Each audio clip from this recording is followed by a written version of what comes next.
Welcome back to another episode of the ShefF1 Podcast. I'm Rudy Black-Brown and joining me is Seb Alston and Amy Hammerslike. Apologies for the lack of content over the last week and a half or so, but we didn't have any F1 last weekend, so nothing to preview, nothing to react to. But this weekend it's round 3 of the 2024 F1 season and we're going to be doing some previewing of the Australian Grand Prix. Guys, are we looking forward to some F1 after a weekend of no racing action at all? Seb, are you looking forward to it? Yeah, definitely. I mean, I'm not excited about the time I'm going to have to get up, though, to watch the race.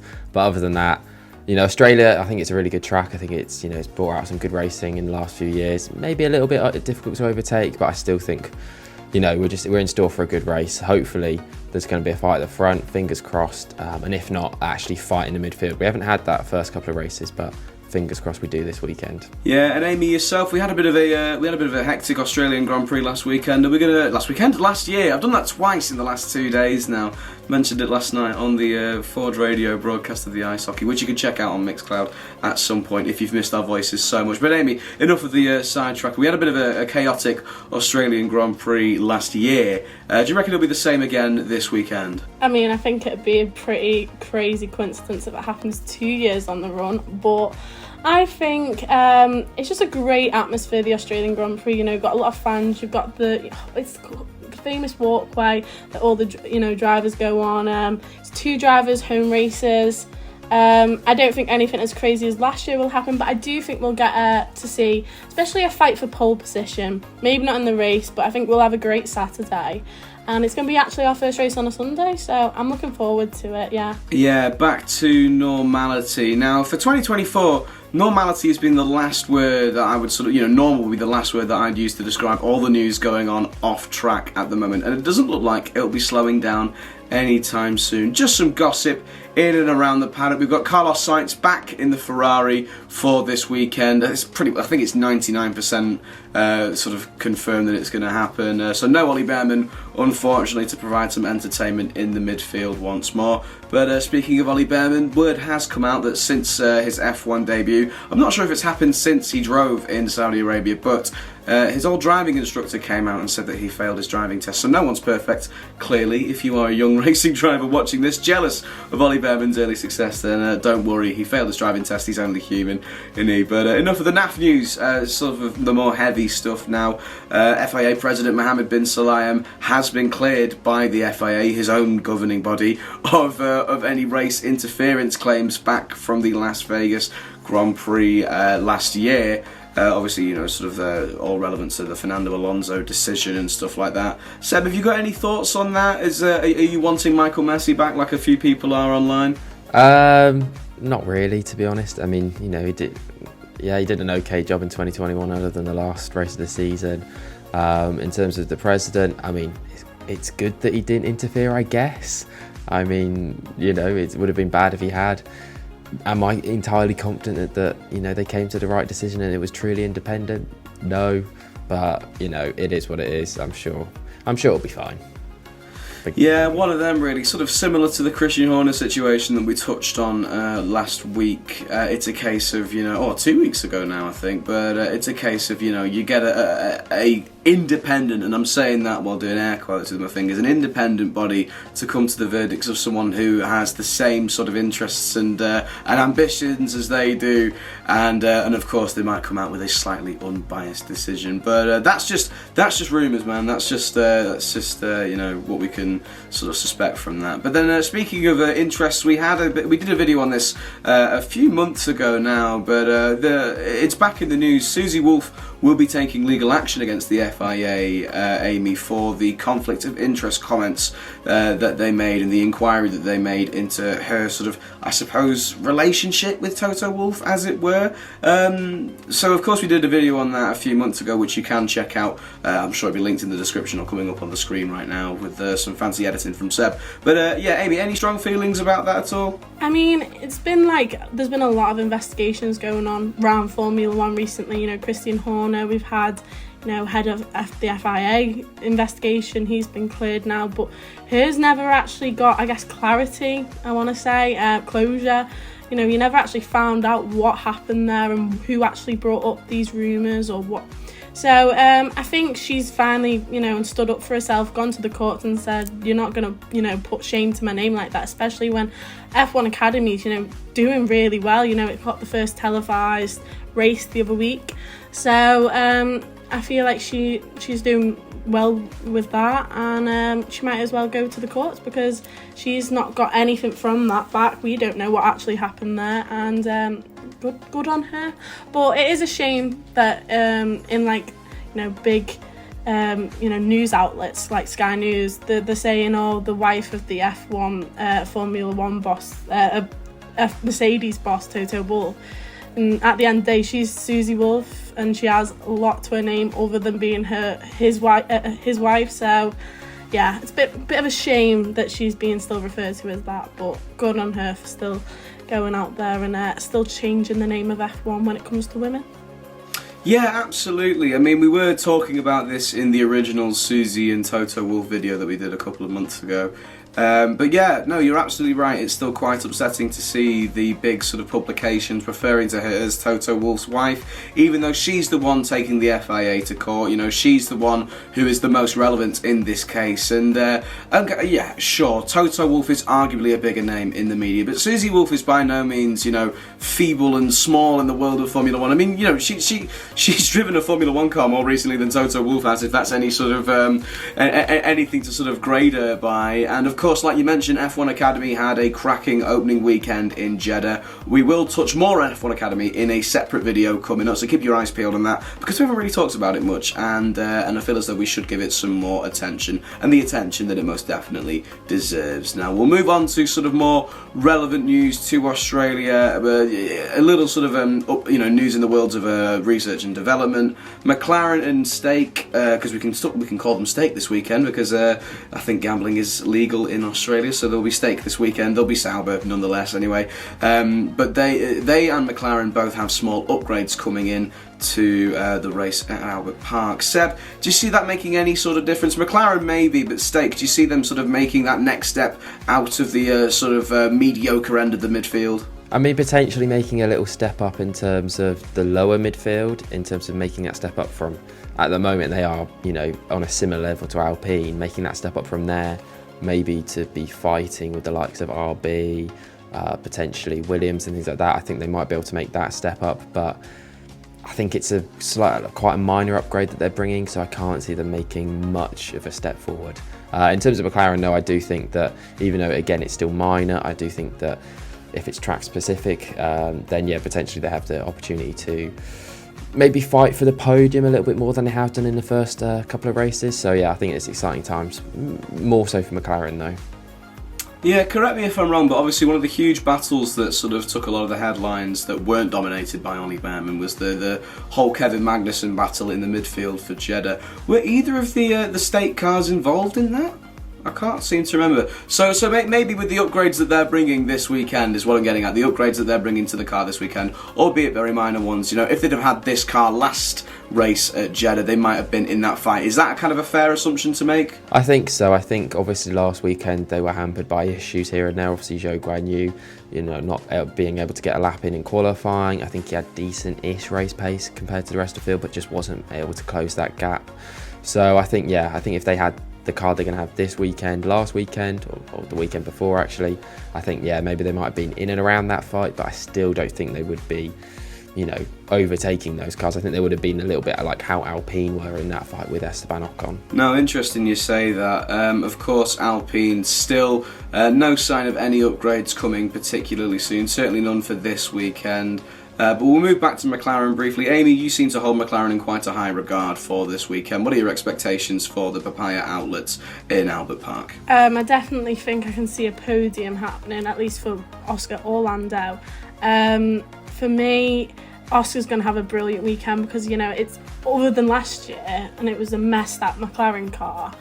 I think it's going to be a brilliant season for him, and to start here with a podium in Australia, I think that'll push him on potentially, and I think it'll definitely be his weekend, and I can also see Lando up there. So yeah, it'd be nice to see a new podium other than the two, Red Bulls and a Ferrari. So yeah, no, I mean, imagine how amazing that would be, the roar from the Melbourne crowd. You know, you remember back to when Daniel Ricciardo was breaking onto the scene with Red Bull and the noise that they'd make, you know, when he nearly won pole position in, I think, 2014. And I'm seeing all sorts of, you know, Australia's always a really good race weekend if you want some decent social media content, and I think Oscar could generate some real entertainment out on track and off track this weekend as well. Now, even though we've had a weekend away from Formula One, the news off track hasn't really been too thick. So we've got our predictions coming up now. That's sort of, I think, the most anticipated part of every video. If you're new around here, we base a lot of our content around the predictions we make for each race weekend or ahead of a season and after a season as well. So we've got multiple different categories. We'll go through them one by one. And we've got a bit of a leaderboard as well. So at the moment, I am at the top, I think, with 10 points at the moment. Amy with 9, and Seb, correct me if I'm wrong, is it 4 points for you? I'd love to correct you, but it is 4 points, unfortunately. That wasn't even a dig. I just genuinely couldn't remember. But that is the tail of the tape at the moment. And if you get certain predictions correct, more often than not, it's 1 point. Although we do have a shock prediction category at the end of each of our lists, and depending on how shocking those predictions are, if we get them correct, then the points will fluctuate depending on how unlikely they were to happen. But we'll start off with something that is pretty likely most race weekends: the man to finish on pole position. I'm going with Max Verstappen. Do we have any disagreement? Nope, definitely not from me. Especially seeing as I need the points. Of course, I'm going Max Verstappen. I'm going Charles Leclerc. Explain, please explain.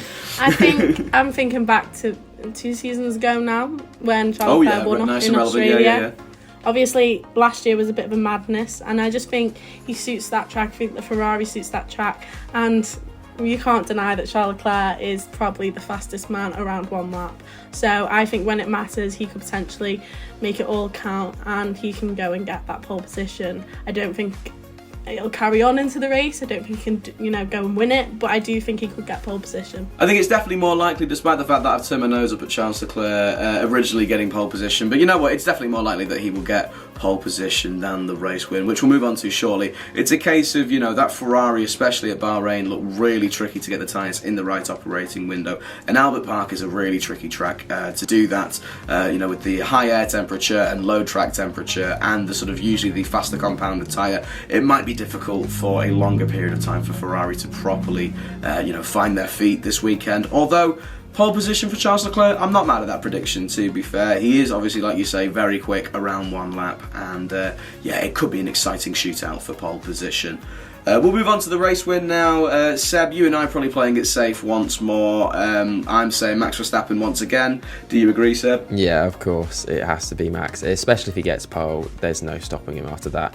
As soon as he gets the lead of a race, no one can stop him. I can't. It's impossible for me to now see him getting overtaken on track. There's just something I can't imagine at the moment. Yeah, Albert Park as well, obviously a track that's really difficult to overtake round as well. So, if he does find himself in a weird sort of train of cars, say with, differing strategy, or like we had in Saudi Arabia with the safety car, might have a little scuffle for the lead, but eventually, he will come out on top. Very Steven Gerrard-esque with your reply to the winning prediction as well. But, speaking of Scousers, Amy, what's your prediction? Is this for race win? This is for race win, yeah? Yeah, I'm going to go Max Verstappen. Okay, so you've come to your senses a bit there. Yeah, I'm not stupid. Wow, okay. Well, that goes to show the state of F1 at the moment and how annoyingly predictable it is. We're going to be saying all this now. Chances are there's going to be even more chaos at Albert Park this weekend, and we'll see someone completely random take the win after saying all this, just to mug us all right off. But, I think if we put our realism caps on, that's probably unlikely. Now let's go to the podium. Now, of course, we've all got one prediction already on the board. We get a point for each of the drivers that we get in the right order of the podium. So, as it stands, we've all said Max Verstappen. Amy, who have you got to finish second and who have you got to finish third? So I think alongside Max Verstappen is going to be the two Papaya boys. I think there's a lot of hype around McLaren. They've got the new upgrades, and I think, I just think the boys, they soak up the atmosphere, and, Lando's got a big video coming out on Friday, and he's going to have a lot of attention around him. Oscar is just, he's going to love having his first home race. No, it's not his first, but it just feels like his proper one, because last year was so bad. Yeah.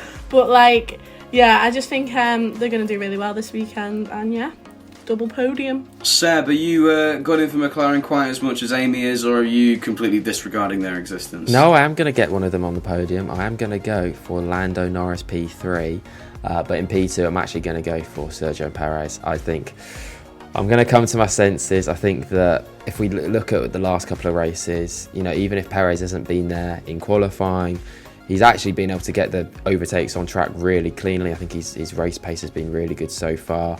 Still not to the same level of Max, but he's definitely performing at the level Red Bull need him to. And I think if he continues that form, I think P2 should be pretty comfortable for him. And then, I'm going to get sucked a little bit into the McLaren hype train, bringing that upgrade. I think even though it won't be massively significant, I do think, it's not a home race for McLaren, but it is obviously for Piastri, and I think that feel-good factor will stay within the whole team.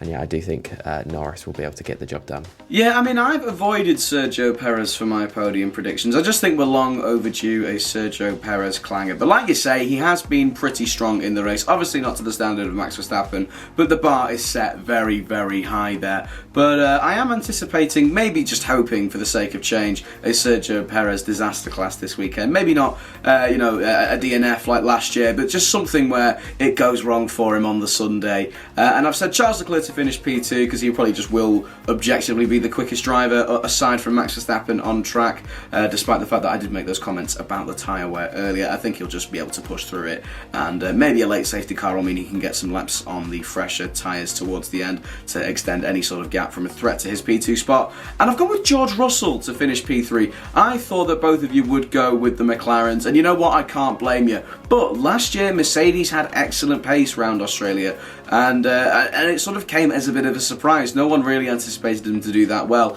Now, especially since all the changes to the circuit layout, Australia has become definitely a higher speed natured circuit than it used to be.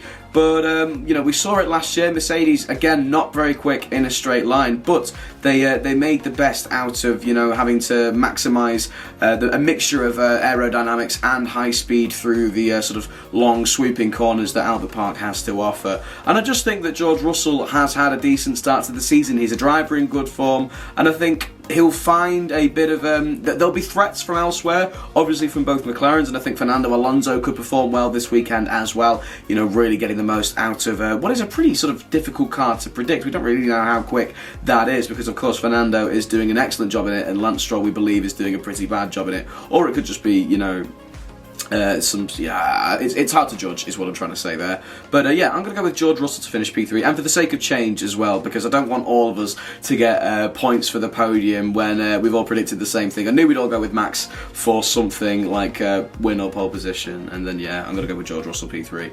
Let's move on to qualifying now. So talking about predictions for the Saturday. Seb, who's your star of qualifying going to be? Okay, so I've gone for one of the Aussies actually. I've gone for Daniel Ricciardo.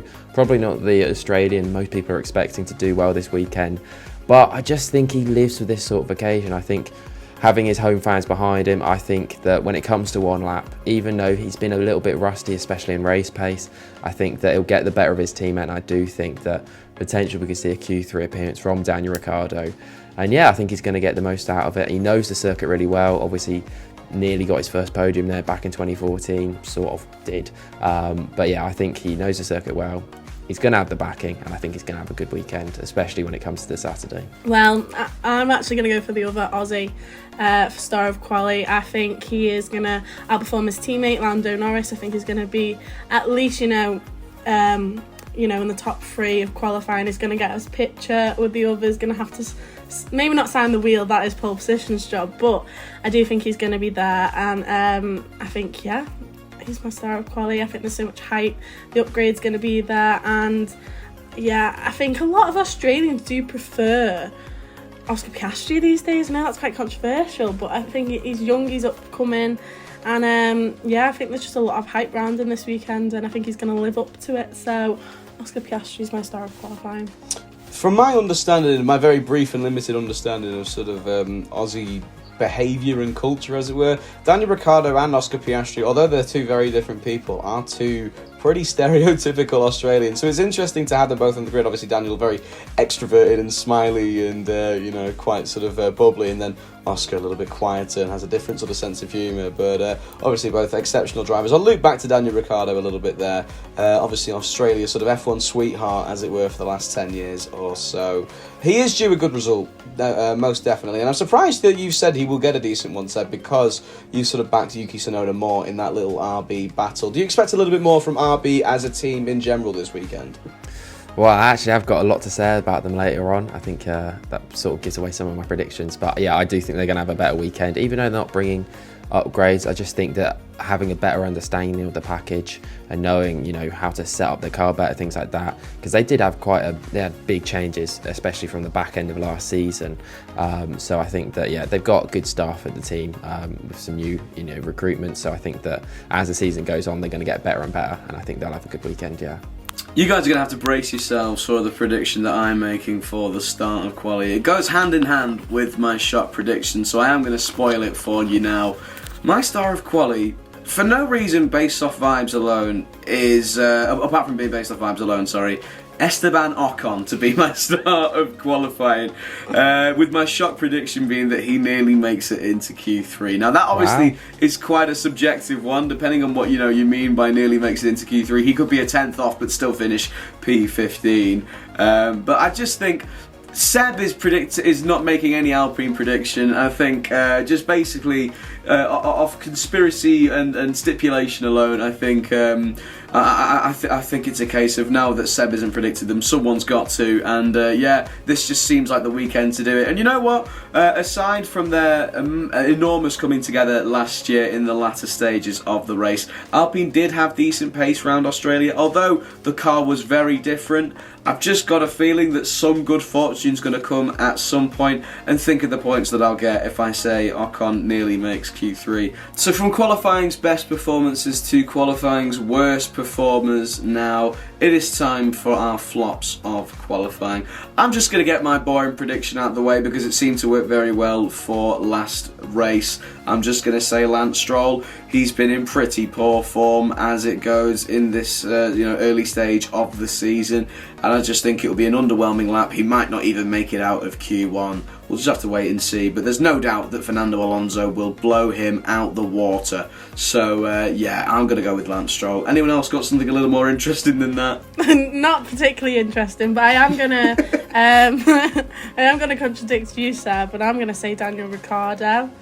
We only got Aussie for this one. I just think you keep saying he's due a result, but why? That's a good point. Because Yuki Tsunoda is due points. He's the one who's due it because he's the one who's been outperforming his teammate. And Australia was the race that he got his first points because he was 11th in the first two races, missing out on points, Yuki Tsunoda, and then he went on to. I'm talking about Yuki here, I know, but I just think Daniel Ricciardo is going to show once again that I don't think he's ready for that Red Bull seat. And I think it's going to be probably the worst place for him to show it in Australia, but I think he's going to mess up, and I don't even think he's going to get out of Q1. So that's wow. Bitter and bold from Amy there. Disagreement is what we like to see here on ShefF1, keeping it spicy. Seb, who's your flopper quali? I've gone for someone, and this is based off strange logic, but I've gone for Carlos Sainz, based off obviously not a lot of preparation. Obviously more of his focus has been on actually being able to just race and actually get in the car. So I think that it's not the optimum preparation, and I think that Ferrari themselves will struggle slightly this weekend. So I think that I think he could be struggling to get into Q3. I think he might just about get into Q3, but not make much of a dent then from then on. So I think that I hope he does well, but I do think that Carlos Sainz is going to be the flop of qualifying. He did cross my mind, admittedly, for that prediction, but I felt too mean, plain and simple. Now, I'm not someone that's suffered from appendicitis before, but I can't be too sure that Carlos Sainz has fully recovered from it by now, so I doubt he's 100%. And Australia does strike me as one of those Grand Prix weekends that is a struggle for drivers behind the wheels of the car, because obviously it's pretty hot down under. So maybe a bit of a physically taxing one for the drivers behind the wheel, especially especially drivers who have just undergone surgery less than 2 weeks prior. So yeah, would you reckon Ollie Behrman would do a better job than Carlos Sainz this weekend if he was put in that Ferrari once more? No, I don't think so. I still think Sainz will do better than that, but I just don't think he'll make a dent on like the top 5 sort of thing. But I do think Behrman still would have, his qualifying pace last weekend, or 2 weeks ago, wasn't exactly great. I mean, everyone hypes it up. Like, it was impressive for the context, but it still wasn't impressive compared to, everyone else. Jesus Christ, set by Seb Austin. He's got high standards, this one. Well, he was in a Ferrari and he didn't get into Q3, so I mean, it was impressive. He's a child. He's a child. Yes, it was exactly. His first time in an F1 car. It was impressive for him, but it's not impressive. If it had been Carlos Sainz not getting into Q3, you would have been like, oh, geez, like, what's he done there? Well, yeah, because he's been Ferrari's driver. Well, exactly. For the last that's why I'm saying that he's still going to do. That's why Behrman wouldn't have done better this weekend as well. Okay, no, good point. Yeah, nice. Yeah, I've been mugged off there. Fair enough. We'll move away from qualifying now on to the driver of the day for Sunday. Now, again, mine was sort of based off a previous prediction. I've gone with George Russell. I do think that there may not be a fight for the win. There may not even be a fight for P2. If it's Charles or Checo, chances are they'll be in sort of their own little pocket. But for P3, I think there could be a couple of cars in for a sniff on that last podium step. I think George Russell will come out on top ahead of Fernando Alonso and Lewis Hamilton, and we could expect a decent bit, and obviously the 2 McLaren cars in the fight there as well. I think a George Russell defensive masterclass could be on display here, and I think that will warrant a Driver of the Day award for him. Amy, who have you gone with to be the best performer on the Sunday? I think I've hyped up the McLarens a lot, so I'm going to go for the other McLaren driver, Lando Norris. I do think Oscar's going to outperform in qualifying, but I do think that means Lando's going to have to go through the grid a lot more. I think he's going to finish second, so I think he's going to have to get past the likes of Charles Leclerc, past his own teammate Oscar Piastri, and potentially Sergio Perez. So I think he's going to have a tough race ahead of him, but I do genuinely feel he will come out on top in the McLaren team and be on a podium. So that's literally just coming out of no logic other than I believe in this driver. However, that is what I think is going to happen, and that's why he's going to be my driver of the day.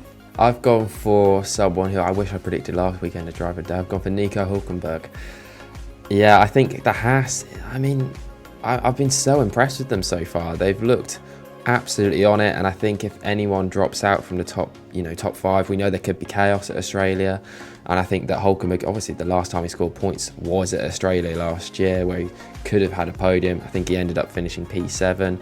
So clearly, he's done well on the track before, and I think that I think if anyone outside those top 5 teams is going to be able to pounce on mistakes and chaos and have a good qualifying, I think it's Nico Hülkenberg. So I think he's going to have a solid drive.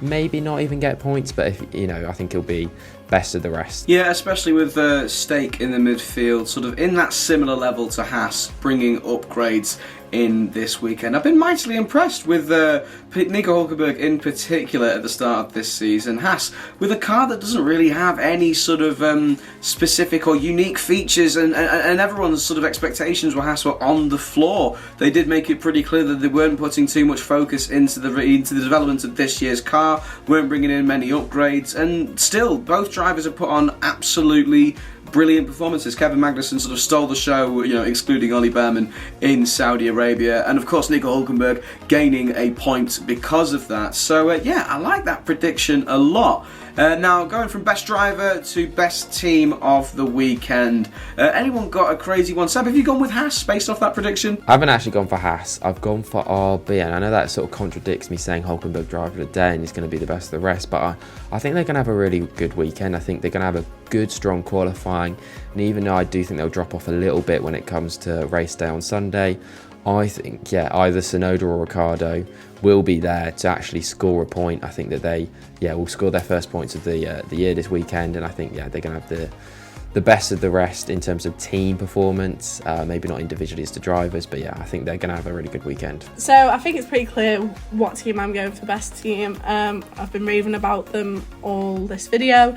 So yeah, McLaren is going to be my best team. I think they're going to bring the upgrades. Both drivers are going to be up for it this weekend. There's been pretty much a big ranking with the cars for me. You've had the Red Bulls, clearly the fastest, but then the Ferraris have been behind them, and then you've had the Mercedes and McLaren, fighting for that, third, fourth fastest spot. And I think these upgrades should take McLaren to at least where Ferrari is, if not higher.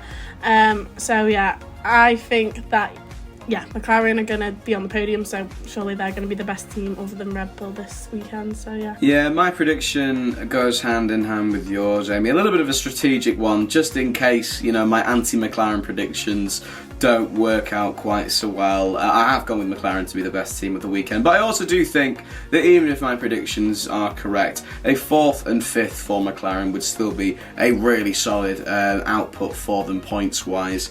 And I don't think they'll get anything wrong. I just don't think these upgrades will be as seismic as you certainly predict them to be, Amy. So, I think it'll just be a fine weekend for McLaren. They won't get anything wrong. They'll probably be the best scoring team of the weekend as well, if that makes mathematical sense. Anyway, 4th and 5th, is that more than just 1st?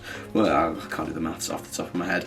But, I think it will be McLaren. Regardless of how my other predictions will go, I think it'll just be a solid weekend at the very least. From the weekend's best performers to the weekend's worst, now it is time for our flop predictions. Now this is quite a subjective one, but Seb, I'll let you go first. I've gone for Charles Leclerc. I think Ferrari, as I said before, I think they're going to struggle this weekend. I think that even though he might have an okay qualifying, I just think that, as you mentioned before, getting your tyres up to scratch on this circuit is pretty difficult. And yeah, I think that he could be involved in some chaos, battling in and around those, P3 to maybe P7. I think there's going to be a lot of fighting for positions, and I think that he'll just be one of the unlucky ones, get caught up in a bit of a tangle. And yeah, I just think that, along with Ferrari's race pace not being the strongest, I think this weekend, yeah, I think Charles is going to struggle. So yeah, my flop of the weekend, or flop of the race, I'm not really sure which one it is. Either way, it's Charles Leclerc. You can hear the tears streaming down the face of Amy Hammerslag right now. Have you got something to sort of combat that, Amy? No, I'm actually going to go for his new teammate, Lewis Hamilton. But I will say about Charles Leclerc, you went with him last time, Rudy, and he proved you wrong. So he did. Just you wait, Seb. But I could never go for my Charles Leclerc, but I am going to go for his new teammate, Lewis Hamilton. And I just think that is a basis of George Russell has clearly been the better driver in the team so far this season, and I think a lot of frustration's bound to come out of Lewis Hamilton at some point. He obviously still cares and wants to get the most out of Mercedes for this last season, and he's just not been getting that, and I don't think this weekend's going to be the weekend where he is going to finish above George, and even finishing above George shouldn't be enough for him. And I think a lot of frustration's going to finally come out this weekend, and might distract him from the race, and yeah.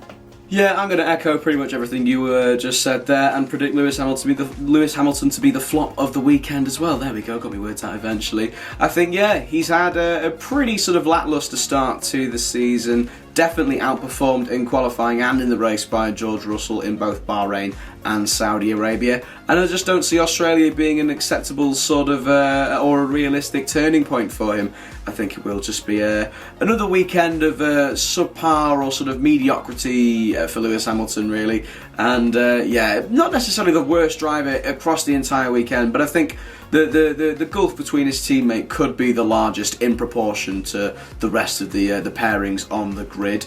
Now we'll go from flop to shock. Now, our shock predictions. I sort of made reference to mine earlier. I think there is a chance that Esteban Ocon could almost make it into Q3 on Saturday.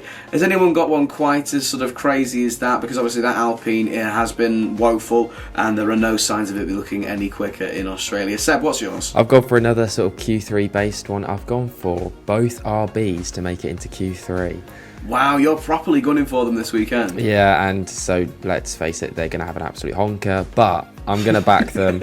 I think that, there's not really any logic other than I think they're going to have a better understanding of the car, and hopefully, there's a little bit of hype within the team, especially, I think I said about McLaren having that hype within the team with it being, Piastri's home race. Hopefully that will follow into RB as well, with it being Ricciardo, and I think, they're having the extra media and whatever, things like that, even though that might be a bit of a distraction. Hopefully it'll G them up, and they'll put in some stonker of a lap. I think Tsunoda will want to be, he knows that Ricciardo is going to be absolutely going for it this weekend, so I think that he'll also be absolutely going for it because he doesn't want to get outperformed by Ricciardo naturally. So I don't think it would be that realistic that they're going to both get into Q3, but I think there's a chance of it happening. Well, the more points, I think there will be more points awarded for you if they do make it, but both of them make it into Q3. That is definitely quite an out there one. But you are definitely you're back in RB this weekend. I do respect the commitment to that.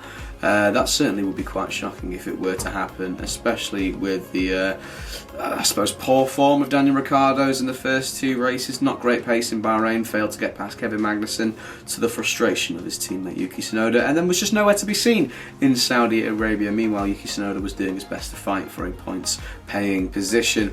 Amy, what do you think will be the shocking thing to happen at Albert Park?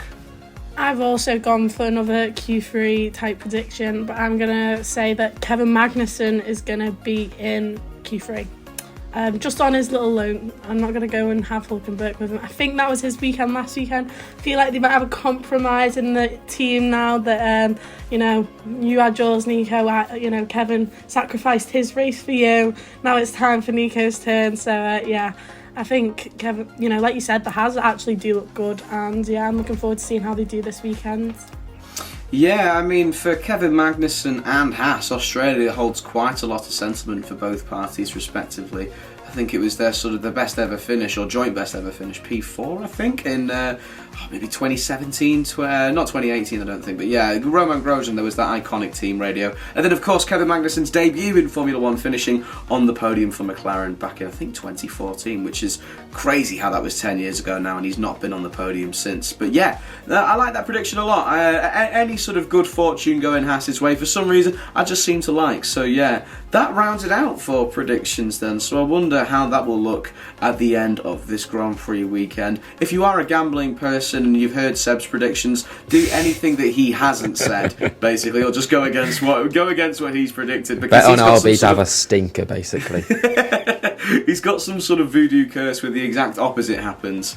But maybe things down under will sort of flip things upside down, and Seb will have an absolute blinder predictions-wise this weekend. But that'll be all for Australia preview. Make sure to tune in on the channel, whether it's on YouTube or Spotify, after the race weekend, where we'll be doing our review of the race and a reaction to our predictions as well. Keep an eye out for a video being done on F1 Academy as well, because like I said earlier in the podcast, we are long overdue some coverage of F1 Academy, given the sort of successful opening weekend it had in Jeddah. Thank you very much for stopping by. Do make sure to return to the channel soon, and see you later. Goodbye.